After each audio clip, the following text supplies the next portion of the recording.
jellyfish. Saan na yung anwatan? Nandito na kami sa Brillantes Island para kumain ng agahan. Breakfast pa lang ito. Kala mo naman tanghali na. Alas 5 kami gumayak galing doon sa Pampang. Pumunta kami doon sa Giant Crab Corals at saka sa View Deck. Ngayon, kakain na kami dito kasi lahat po sila ay gutom pagkatapos naligo, nag-swimming doon sa gitna ng dagat. Pagmamay-ari ito ng aming boss na si Dr. Brillantes dito sa Bulinaw, Pangasinan. Binili nila ito. Siguro i-develop ito for a resort. Exclusive island. Pero sa kabila, maraming may mga islands din na sa may gilid ay may mga bahay. So, inaalagaan ito ng kanilang caretaker. Sa kanila itong aming pinaglagyan ng aming mga kakainin. At dito na kami magre-rest at the same time magbanding-banding. We are all from Health Services Office, Baguio City.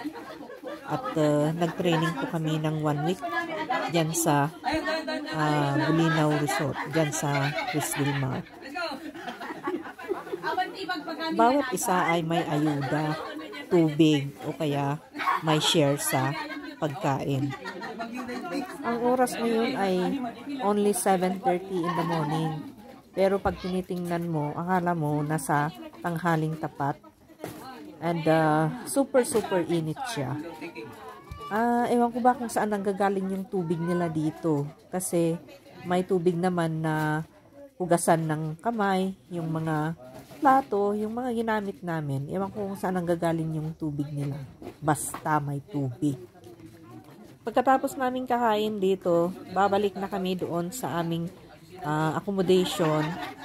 And syempre, maghahanda na, maliligo at ipack up yung aming mga gamit dahil bibiyahin na kami pabalik ng Baguio. Mukhang tapos na kami sa benchmarking. Lakbay aral, ika nga, o diba? At anyway, ganito talaga. Salamat DOH ulit sa pag-sponsor sa training and workshop na ito. Please napuntahan namin ang Bulinaw, Pangasinan. Nakita namin ang isang beauty ng ating bansang Pilipinas. Nasa West Philippine Sea pala itong Bulinaw na ito. Banda ng Lingayen Gulf. According to my research, it is bounded to northern, western, South China Sea and the Philippine Sea. Ngayon, papasyalan naman natin ang corals ng mga live starfish. Maraming starfish kagaya niyan. Andito na kami sa starfish corals. So, kumuha na kami diyan. Kinuha na nila yung mga sa kasi medyo shallow lang yung tubig at pwedeng i-pick up yung mga starfish diyan. Hindi yan bato, mga buhay ang mga yan. Kaya lang pinag-tripan namin kasi ang cute nila. May blue, may iba-ibang kulay. Ayan brown, orange brown. Ibang color din.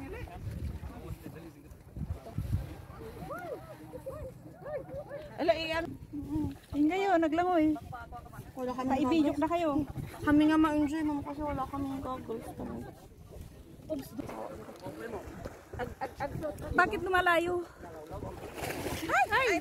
This are real. Really? See? You say hi. Gusto ko itong inuwi. Hingkay dyan. Yan, yakin yung sa mo. Sir, ano po eh? Ano ba? Ang dami. Ay, akin na nga yung orange. Wow, ang ganda naman. Narabaw mo kaya fish? Yeah! Ano pa? Starfish! Here, I don't know how to use that. Wag lang jellyfish. Saan na yung anwatan? Ang dami. Ma'am? Kalma ka lang dyan, ma. Makakakit ka mamaya. Carry ka lang. Kalma. Ay, sorry, ma. Babe, Baby, kalma. Hindi pa rin sila satisfied sa swimming doon sa view deck. Kaya pagkatapos ng breakfast ay pumunta kami dito. Tapos pinagpatuloy ulit nila ang pag-swimming. And of course, pinaglaruan na naman yung mga starfish. Pinagtripan nila yung mga starfish. Ang gaganda kasi, akala mo bato, pero hindi siya mga bato. May buhay. So, after that, binalik din namin sa dagat dahil ayaw na naming sirain yung nature o kaya yung mga tawag nito, mga endangered species kaya mga yan, di ba? Yan ang beauty ng ating karagatan. That's why I love the Philippines. Ano yan? Ano yan? Temperature yan. Wala na mamatay ah.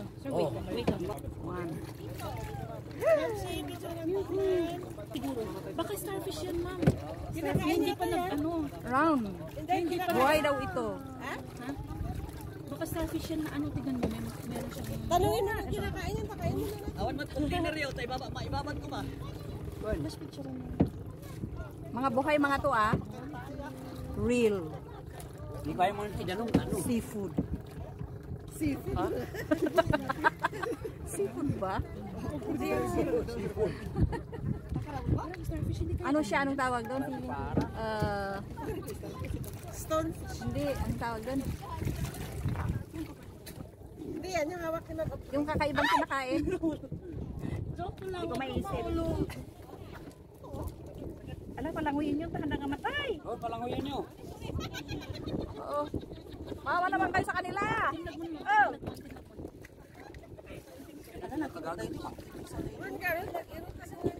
First time po makakita ng ganito. Maganda. God's creation. Oh. Diba? Di ka karugay medyo. Una din yan. Palanguyin. Sila na natay yung gayam. Okay. Oh, iba rin yan. It's orange. Ma'am, iikot mo na yan. Go back to your place.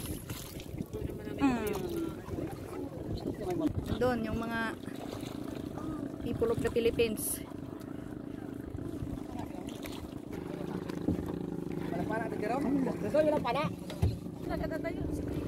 Nakalayo na tayo. After 40 minutes doon sa pugad ng mga starfish, pabalik na tayo sa Pampang and we are almost here now. It's about 15 minutes boating mula doon sa pugad ng mga starfish. Dito naman ang Baywalk malapit sa may resort ng Cruz del Mar. Ang island na yan, yung Baywalk na yan ay artificially made. It is a man-made island. Dagat na nilagyan ng mga bato o kaya yung mga buhangin para maging isang island. Sa umaga, ang daming nag-walking dyan, nagja-jogging, at sa gabi, maingay naman siya. Kasi may nagka-concert, nagka-karaoke.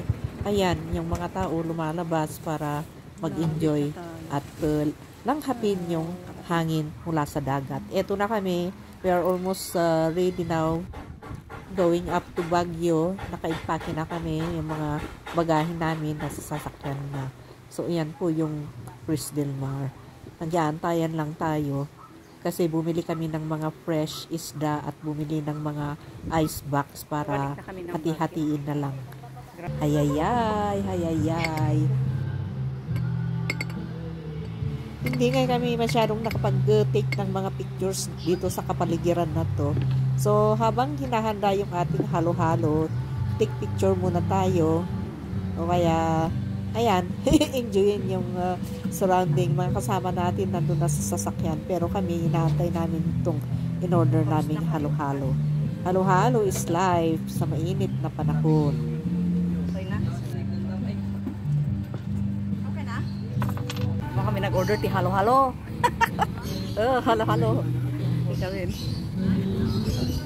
Di ba may asa na yung ano mo? Yung galon na lang. We are leaving. Tapos na kami. Tapos na.